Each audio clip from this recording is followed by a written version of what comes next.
బంగాళాఖాతంలో ఏర్పడిన అల్పపీడన ప్రభావంతో తెలంగాణలో భారీ వర్షాలు కురుస్తున్నాయి. మంగళవారం కూడా రాష్ట్రంలో భారీ వర్షాలు పడే అవకాశం ఉందని వాతావరణ శాఖ సూచించడంతో స్కూళ్లకు సెలవులు ప్రకటించారు.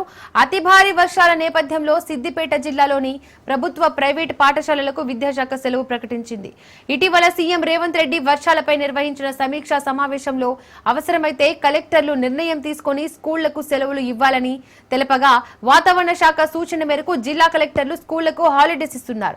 మరోవైపు ఏపీలో కూడా కుండపోత వానలు పడే అవకాశం ఉన్నందున మన్యం జిల్లాలోని పాఠశాలలకు సెలవులు ప్రకటించారు. వర్షానికి వచ్చింది లేదు మోటార్లో నీరు ఉండేది గంటలో మళ్ళీ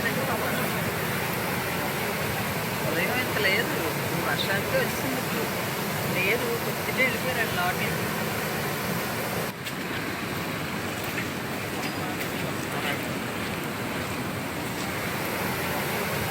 ఉదయం ఇంత లేదు వర్షానికి వచ్చింది. దక్షిణ ఒడిశా ఉత్తరాంధ్ర తీర ప్రాంతంలో అల్పపీడనం కొనసాగుతోందని విశాఖ వాతావరణ కేంద్రం వెల్లడించింది.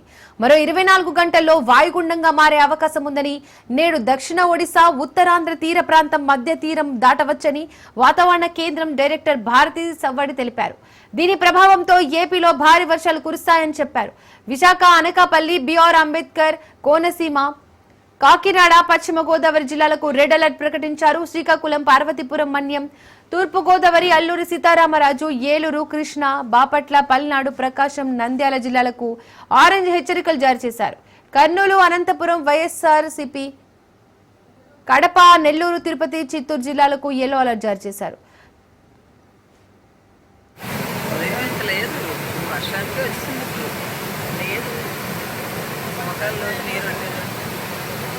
గంటలో మళ్ళీ ఉదయం ఇంత లేదు వర్షానికి వచ్చింది లేదు కొద్దిగా వెళ్ళిపోయారు లోటి